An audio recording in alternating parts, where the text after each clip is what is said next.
Exercise question 5.14. The figure shows the position time graph of a particle of mass 4 kg. What is the first पूछा गया है force on the particle for t less than 0, t greater than 0 and from t 0 to 4 second. Second हमसे पूछा गया है impulse at t is equal to 0 and t is equal to 4 second. Given condition is this is a one dimensional motion only.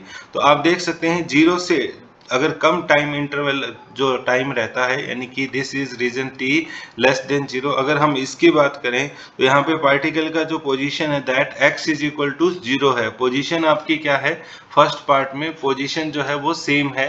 अगर आपकी position same रहती है, position same होने का मतलब है पार्टिकल जो है वो आपका रेस्ट पे है। अगर पार्टिकल आपका रेस्ट पे है इसका मतलब नेट फोर्स जो है वो हमारे पास क्या आ रहा है, इसके ऊपर 0 आ रहा है।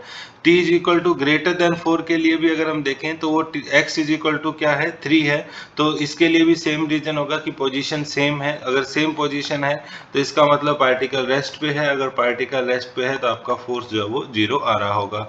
अब बात करते हैं इस टाइम इंटरवल के लिए t इज इक्वल टू 0 से t इज इक्वल टू 4। अब पोजीशन आपकी जो है वो यहाँ पे कांस्टेंट नहीं है, लेकिन अगर आप वेलोसिटी निकालेंगे तो वेलोसिटी इस ग्राफ में हम बताएंगे एक्सटी ग्राफ में बताते हैं स्लोप से। तो स्लोप अगर हम देखें तो स्लोप से अगर हम वेलोसिटी देखेंगे तो टेन थीटा हमारे पास हो गया। टेन थीटा में हम देखेंगे तो यहाँ से जो ये हाइट हमारे पास आती है दैट इज 3 और जो बेस हमारे पास जो आ रहा है दैट इज 4। तो tan theta is equal to 3/4 मतलब 0.75 मीटर पर सेकेंड। और एक स्ट्रेट लाइन है तो स्ट्रेट लाइन में हमारे पास वेलोसिटी जो है इसका मतलब क्या है, कांस्टेंट है, क्योंकि स्ट्रेट लाइन में स्लोप कांस्टेंट होता है।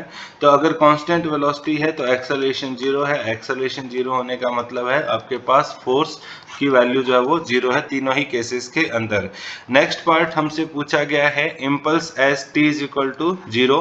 तो इम्पल्स की अगर हम बात करें at t is equal to 0 that is equal to change in momentum हमारे पास आया। Change in momentum at t is equal to 0, जहां पे हम लिख सकते हैं m v final minus v initial हमारे पास वैल्यू आएगी। m की वैल्यू बात करें तो वो 4 है। फाइनल वेलोसिटी यहाँ पे जैसे ही t ग्रेटर देन 0 है तो वेलोसिटी 0.75 आ रही है, माइनस इनिशियली जो 0 है तो ये हमारे पास आएगा 0.75 into 4 that will be 3 impulse हमारे पास केजी मीटर पर सेकेंड जो है वो वैल्यू आएगी। अब इसके बाद हम बात करें कि इम्पल्स है t इज इक्वल टू जो है 4 पे क्या है, तो that is change in momentum at t is equal to 4। तो अब हमारे पास फिर से v final minus v initial. तो इस बार अगर हम देखें तो मास 4 ही है, लेकिन फाइनल वेलोसिटी यहाँ पे जो है वो पार्टिकल रेस्ट पे है तो फाइनल चीज 0 और इनिशियली इससे पहले जो वाले रीजन में जो थी वो थी 0.75। तो आंसर इस बार आएगा -3 kg मीटर पर सेकेंड।